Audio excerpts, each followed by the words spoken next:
পাকিস্তানের সাথে উদ্দেশ্য প্রণোদিতভাবে সম্পর্ক খারাপ করে রেখে দেওয়া হয়েছিল। পররাষ্ট্র উপদেষ্টা তিনি এই কথা বলেছেন। এই কথাটা হলো ইত্তেফাকের হেডলাইন। কোথায় তিনি এ প্রসঙ্গে কথা বলেছেন? এটা গতকালকের খবর। গতকালকে তিনি প্রেস ক্লাবে, আপনারা জানেন ডিক্যাব, যারা ডিপ্লোম্যাটিক করেসপন্ডেন্ট, বিভিন্ন পত্রিকার তারা একটু উঁচা জাতের আর কি, ডিপ্লোম্যাটিক ইস্যু কভার করে, ফলে তারা একটু আলাদা। তো তারা প্রায়ই আজকাল এই আর একটা নতুন ট্রেন্ড শুরু হয়েছে, কে কোন বিট, ওদের ভাষায় ওরা বলে কে কোন বিটের সাংবাদিক, সেই হিসাবে আবার আরেকটা গ্রুপ বানাইছে, এবং সেই গ্রুপ আবার বিশেষ করে ডিক্যাপ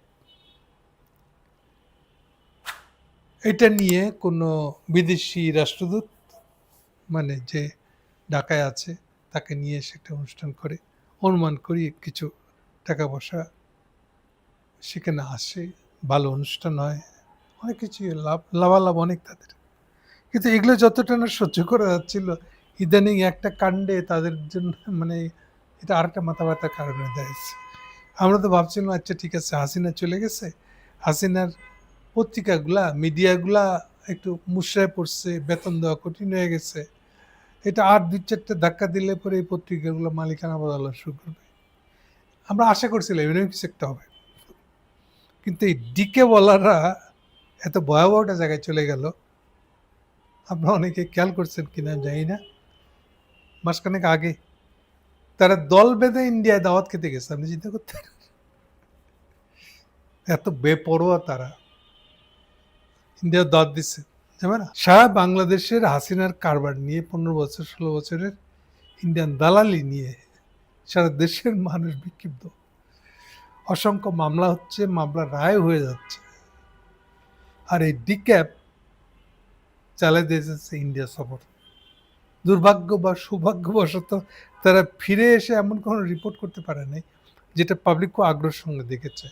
বেশিরভাগ পত্রিকায় রিপোর্ট করতে যায় নাই, আমার যে রিডিং যায়নি, সম্ভবত এই বুঝ করে যে পাবলিক উল্টা গালি দিবে। পাবলিকের এটা নিয়ে খুব আগ্রহ কিছু নাই যে ইন্ডিয়া কি বলতেছে। তো নামটা বলে দিচ্ছে ডিক্যাব আলাপনে, জাতীয় প্রেস ক্লাবে ডিক্যাব আলাপনে এই কথাগুলো বলেছেন ইউনূসের পররাষ্ট্র উপদেষ্টা তহিদ সাহেব। এগুলো ব্যাকগ্রাউন্ড। এখন ওটা ভিতরে ঢুকি, এটা খুব সাংঘাতিক কথা। ইউনূস সাহেবের দিক থেকে যদি দেখি, ইউনূস সাহেব যখন বলতেছে ইন্ডিয়াকে অ্যাকিউজ করতেছে, ইন্ডিয়াকে অ্যাকিউজ করে ইউনূস সাহেব খুব রেয়ার, নিয়মিত করেন না এটা বলা যাবে না। ইভেন শুরুর দিকে তো ইন্ডিয়ার বিরুদ্ধে মুখ খোলা যাবে কিনা তাই নিয়ে তার সন্দেহ ছিল। ইভেন তারও আগে যদি ধরি, হাসিনার বিরুদ্ধে কিছু বলা যাবে কিনা, ঠিক হবে কিনা, এই ব্যাপারে তাদের পজিশন না না, বরং উল্টো তোয়াজ করতে হবে। এবং এই তোয়াজ করতে গিয়েই স্বরাষ্ট্রমন্ত্রী হয়েছিলেন সবার আগে কিন্তু এই বিগিরা সাকাওয়াত। তার সাকাওয়াত স্বরাষ্ট্রমন্ত্রীর চাকরিটা হারান কিন্তু এই ইন্ডিয়ান তেল মারতে গিয়া। সবাই মনে করে দেখেন, মনে পড়বে আগস্টের পরে, 8ই আগস্টের পরে এই সাকাওয়াত স্বরাষ্ট্রমন্ত্রীর পদটা কুয়াইছিলেন এই ইন্ডিয়ান দালালি করতে গিয়ে প্রকাশ্যে। ফলে এরপর থেকে ইন্ডিয়ার পক্ষে সরাসরি বলা যাবে না, অন্তত এটুক তো হয়েছিল। সেইখান থেকে হিসাব করে দেখেন এখন সরাসরি ইন্ডিয়াকে অভিযুক্ত করতেছে কি বলে, পাকিস্তানের সাথে বাংলাদেশের জন্য, মানে হাসিনা গভর্নমেন্ট বাংলাদেশের সাথে পাকিস্তানের সম্পর্কটা ইচ্ছে করে খারাপ করে রাখছিলেন ইন্ডিয়ার কথা শুনে। হচ্ছে তার বক্তব্যটা। প্রশ্ন হলো এই কথাগুলো এখন উনি ঝেড়ে কেসে বলছেন কেন, খোলাখুলি বলছেন কেন? যেমন আরো বলতেছেন অন্তর্বর্তী সরকার পাকিস্তানের সঙ্গে সম্পর্ক স্বাভাবিক রাখতে চায়। আপনারা জানেন যে পাকিস্তানের সাথে সম্পর্ক খারাপ, মানে এমন খারাপ বানা রাখছিল, পাকিস্তান যে কোনো জাহাজ কোনো আমদানি কিছু তো আনাই যাবে না। কেন আনা যাবে না? ওটা একটা জঙ্গি দেশ। বলা যায় না জিনিসপত্রের ভিতরে কোনো জঙ্গি জিনিস ঢুকাই দেখেন কাণ্ড কারখানা অভিযোগের স্টাইলটা দেখেন আপনি যে পাকিস্তান থেকে করা যাবে না। এই জন্য পাকিস্তান থেকে সরাসরি কোনো জাহাজ তো ইয়েতে বাংলাদেশে আসতেই পারবে না। এয়ারলাইন্সে যোগাযোগ না না না এগুলো করাই যাবে না। পাকিস্তানের যে পাকিদের সাথে কোনো যোগাযোগ করা যাবে না, জঙ্গি। ইন্ডিয়ার এই পাকিস্তান বেচে মোদির ভোট কেনা, হিন্দুত্ববাদ করা, এগুলো হচ্ছে মোদির 3 বারেকার প্রধানমন্ত্রী। উনি 3 বছর 3 বারের টার্ম দিয়ে 15 বছর এইভাবে চলছে ওনার সরকারটা। আর সেটার সাথে তাল মিল রাখা একইভাবে বাংলাদেশ থেকে তার নিয়েছে ঝাঁটায় বিদায় করে রাখছিলেন পাকিস্তানকে। তো এই সরকার আসার পরে সব হতো নর্মাল। আর 5টা দেশের সাথে বাণিজ্যিক সম্পর্ক যেমন থাকে, বাণিজ্যিক সম্পর্ক করতে গেলে তাদের জাহাজ যেন আসতে পারে বাংলাদেশে, এটি স্বাভাবিক। আবার এমনও না যে শুধু পাকিস্তান থেকেই বাংলাদেশে যাচ্ছে, না, এই জাহাজটা অন্য অনেক জায়গায় মাল নামাতে নামাতে বাংলাদেশও এক পাকে নামাই দিয়ে গেছে। এরকমই হচ্ছে ইউজুয়ালি এখনো পর্যন্ত তাই।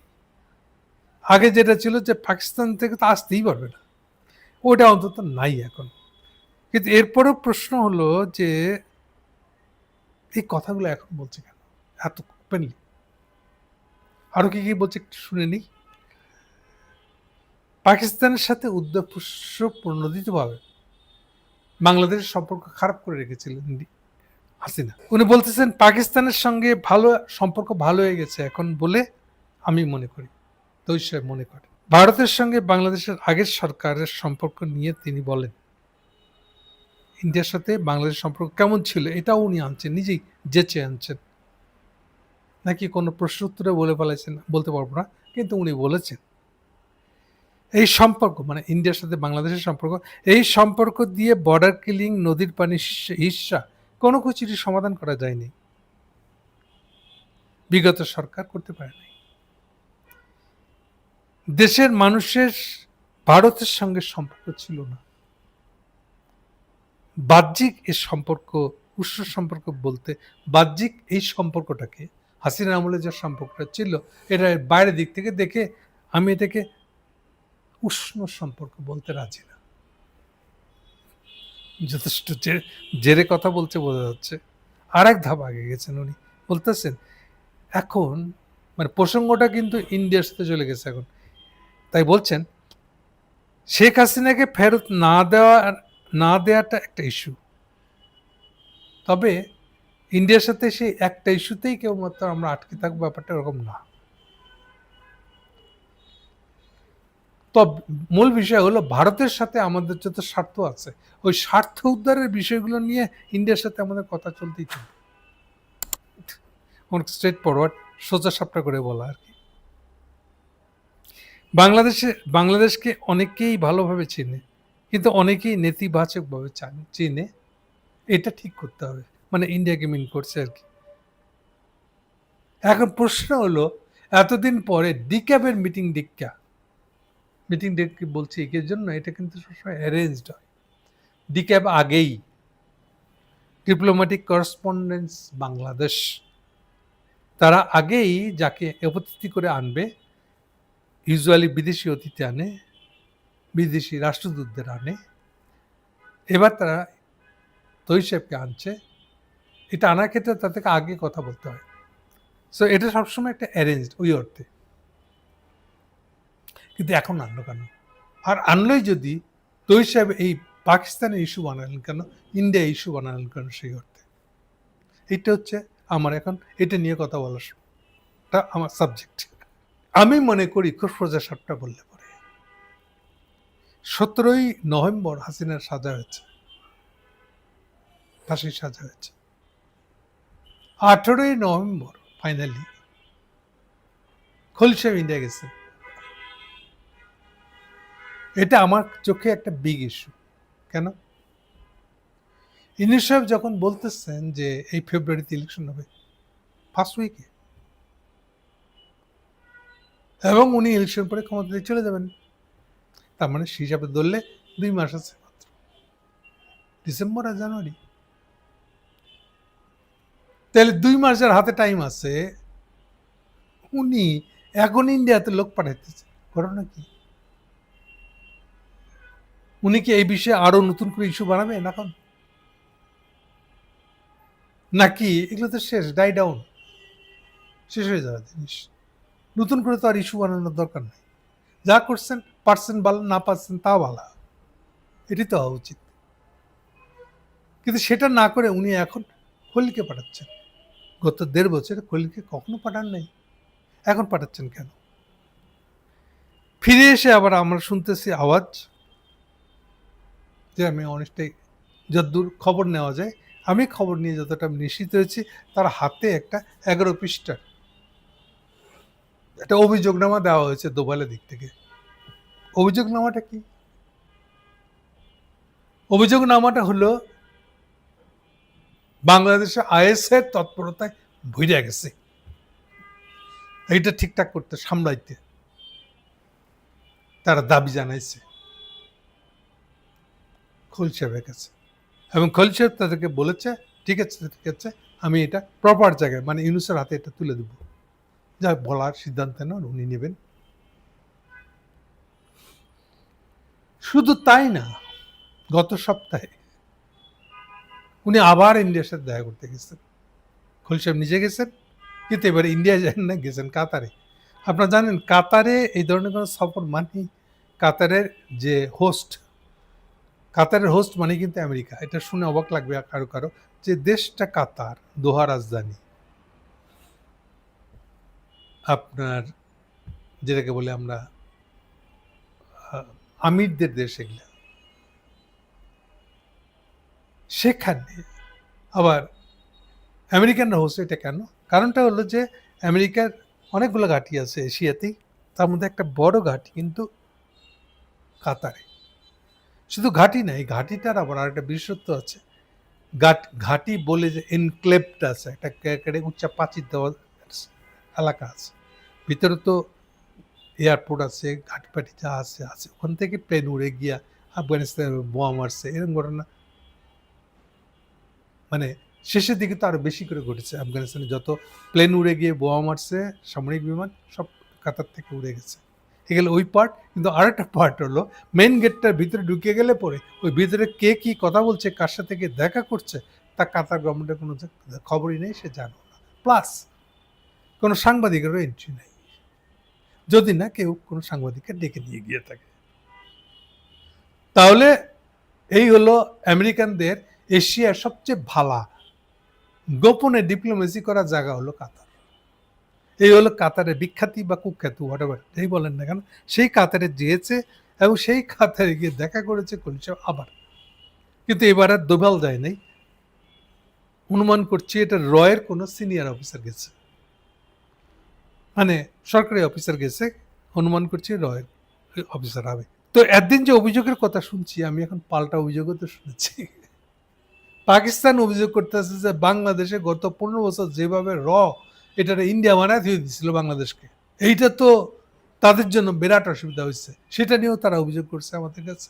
এবং এখনো দাবি করছে যে এখনো যে বাংলাদেশের রয়ের এই তৎপরতাগুলো চলে গেছে, ব্যাপারটা এরকম না, কমেছে, এটা সত্য, কিন্তু তৎপরতা এখনো আছে। তো এখন আমরা দুজনের অভিযোগ শুনছি, আমি কি যে কোনো কারো অভিযোগ শুনে লাঠি ফরকাই দিব, নাকি আমাদেরকে নিজের মতন করে নিজের স্বার্থের ব্যাপারগুলো বুঝে ভেবে দেখতে হবে? আমি মনে করি দ্বিতীয়টাই খুব স্বাভাবিক। আমরা কারো অভিযোগ শুনে তো দৌড় দিতে পারি না, আমাদের নিজেদের স্বার্থ বলে একটা কথা আছে, কোথায় কতটুকু দিব, কোন অভিযোগ কতটা সত্য কতটা মিথ্যা, সেগুলো দিক বিবেচনা করব, এর ভিত্তিতে সিদ্ধান্ত, এটি স্বাভাবিক। এনিওয়ে, তাহলে এখন যেটা বলতেছি যে আসলে তহিদ সাহেবের এই সাংবাদিক সম্মেলনটার অর্থ কি এই, যে আর সহ্য হইতেছে না ইউনূস সাহেবের, যে কারণেই উনি যাক না কেন ইন্ডিয়াতে প্রথমবার 18 নভেম্বর, এখন থেকে উনি মনে করছেন না আর ছাড় দেওয়া যায় না।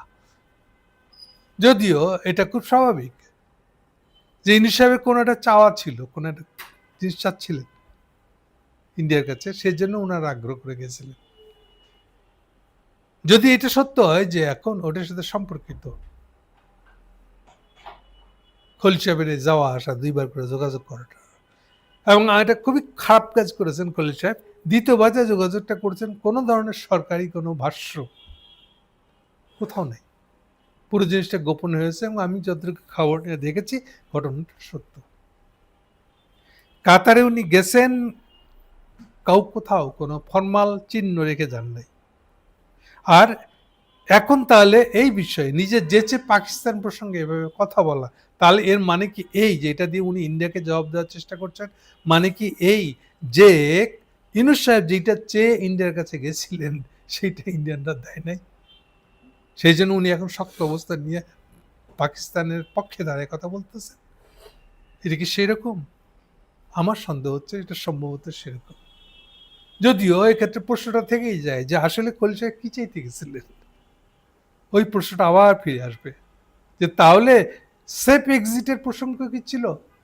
ইলেকশন দিয়ে চলে যাওয়ার সময় যাতে ইন্ডিয়া হেল্প করে, তারেক জনগণের আবার প্যাসপুস না দেয়, সেটার গ্যারান্টি খুঁজতে গেছিলেন ইন্ডিয়া? হাসিনা যেভাবে প্রণব মুখার্জিকে খুঁজে নিয়ে আসছেন সেরকম হাসিনা মহিন্দ্রা যেভাবে করেছিল? এই প্রশ্নগুলো থেকেই গেল। হোয়াট এভার, তৈরি সাহেব অনেক মুখ খুলছেন, এটা হচ্ছে একটা ইন্টারেস্টিং, খুব নজর করে দেখার বিষয় হলো, ইস্যু হলো এটা।